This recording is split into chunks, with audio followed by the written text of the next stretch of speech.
queridos alunos, vamos começar então a nossa aula de Teorema de Pitágoras.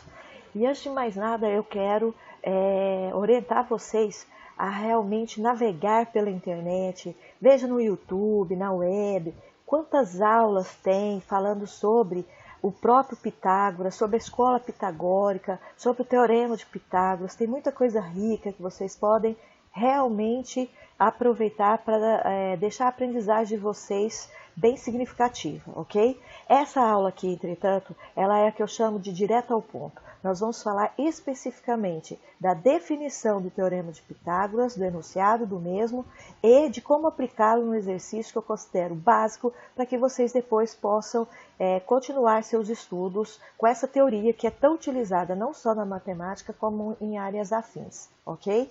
Nós temos aqui então triângulo, retângulo. Aqui nós temos o ângulo reto, por isso ele é um triângulo retângulo.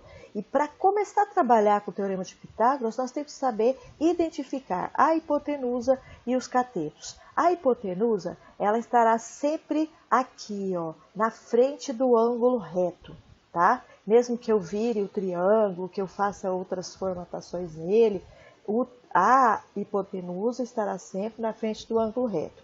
Esse lado aqui a gente chama de cateto, no caso é o cateto oposto ao ângulo C, porque ele é formado pelos segmentos que formam o ângulo C. Aqui nós temos o ângulo oposto ao ângulo B, né? O cateto oposto ao ângulo B, está na frente do ângulo B aqui, ó, né? Então ele é o cateto oposto ao ângulo B. E o que diz o Teorema de Pitágoras? Se eu pegar a hipotenusa e elevar ao quadrado, isso sempre vai ser igual à soma das medidas dos catetos elevado ao quadrado, que é o que nós fizemos aqui. A hipotenusa, no caso, é 5, está elevado ao quadrado, e os catetos também são elevados ao quadrado e somados. Se eu fizer 5 ao quadrado, vai dar 25, 4 ao quadrado dá 16, 3 ao quadrado dá 9, 16 mais 9 dá 25. E o interessante é que, se eu mexer aqui, se eu alterar as medidas desse triângulo, no caso aqui, ó, eu posso alterar as medidas do triângulo, estou alterando aqui a hipotenusa e o cateto oposto ao ângulo C, porém, a igualdade permanece. Se eu fizer a hipotenusa agora, que é 9,2 ao quadrado, e cada cateto ao quadrado e somar, continua dando o mesmo resultado. Posso alterar também aqui o meu cateto oposto ao ângulo B, né? Da mesma forma, alterei a hipotenusa, alterei o cateto oposto ao ângulo B, né?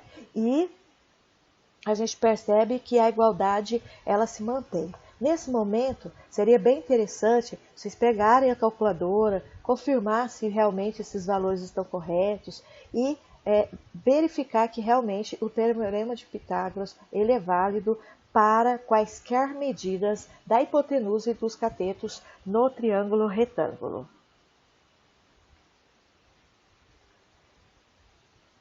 Agora, nós vamos continuar com um exemplo de como utilizar essa teoria na resolução de um exercício básico. Então, nós temos aqui um triângulo, foi nos dados os dois catetos, 3 e 4, e a gente quer saber o valor da hipotenusa. Então, nós temos o Teorema de Pitágoras, hipotenusa ao quadrado é igual à soma do quadrado dos catetos. A hipotenusa, no caso, para nós é uma incógnita, então está sendo representada pela letra X. E nós temos os catetos de medida 3 e 4 também estão elevados ao quadrado. Faço as devidas contas, aí no caso, relembrando que elevar ao quadrado é fazer o número vezes ele mesmo. O resultado, depois que eu tenho o resultado, eu tiro a raiz quadrada, que no caso vai dar 5, ok? Sugiro que vocês observem novamente o vídeo, dá uma pausa, verifica as contas certinho, para depois partir para fazer os exercícios.